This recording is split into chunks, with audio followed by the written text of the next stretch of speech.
اسماعیل ابن الیہ نے کہا، ہمیں سعید بن ابی عروبہ نے قتادہ سے حدیث سنائی۔ انہوں نے کہا، مجھے اس شخص نے بتایا جو رسول اللہ صلی اللہ علیہ وسلم کی خدمت میں حاضر ہونے والے عبد القیس کے وفد سے ملے تھے۔ سعید نے کہا، قتادہ نے ابو نضرہ کا نام لیا تھا، یہ وفد سے ملے تھے، اور تفصیل حضرت ابو سعید سے سن کر بیان کی۔ انہوں نے حضرت ابو سعید خدری رضی اللہ عنہ سے یہ روایت کی کہ عبد القیس کے کچھ لوگ رسول اللہ صلی اللہ علیہ وسلم کے پاس آئے اور عرض کی،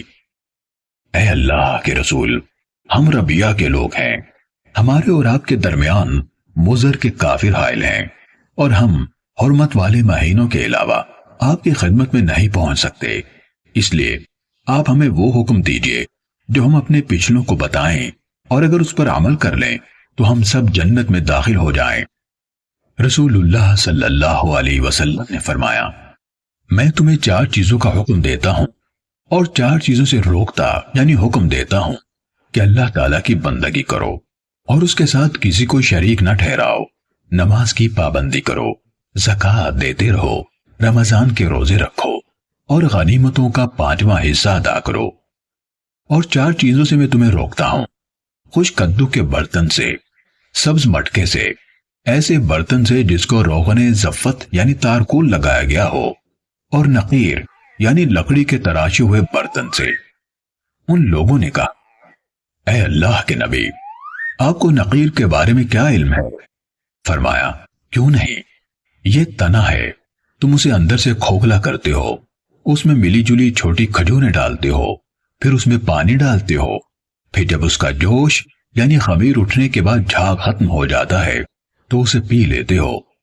یہاں تک کہ تم میں سے ایک یا ان میں ایک اپنے چچا زاد کو تلوار کا نشانہ بناتا ہے۔ ابو سعید نے کہا،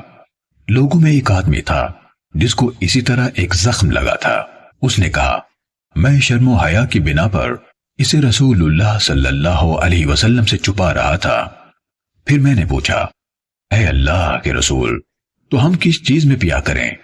آپ صلی اللہ علیہ وسلم نے فرمایا، چمڑے کی ان مشکوں میں پیو جن کے منہ دھاگے وغیرہ سے باندھ دیے جاتے ہیں۔ اہل وفد بولے،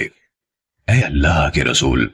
ہماری زمین میں چوہے بہت ہیں، وہاں چمڑے کی مشکی سے نہیں بچ پاتے۔ اللہ کے نبی صلی اللہ علیہ وسلم نے فرمایا، چاہے انہیں چوہے کھا جائیں، چاہے انہیں چوہے کھا جائیں، چاہے انہیں چوہے کھا جائیں، کہا۔ پھر رسول اللہ صلی اللہ علیہ وسلم نے عبد القیس کے اس شخص سے جس کے چہرے پر زخم تھا فرمایا، تمہارے اندر 2 ایسی خوبیاں ہیں جنہیں اللہ تعالیٰ پسند فرماتا ہے، عقل اور تحمل۔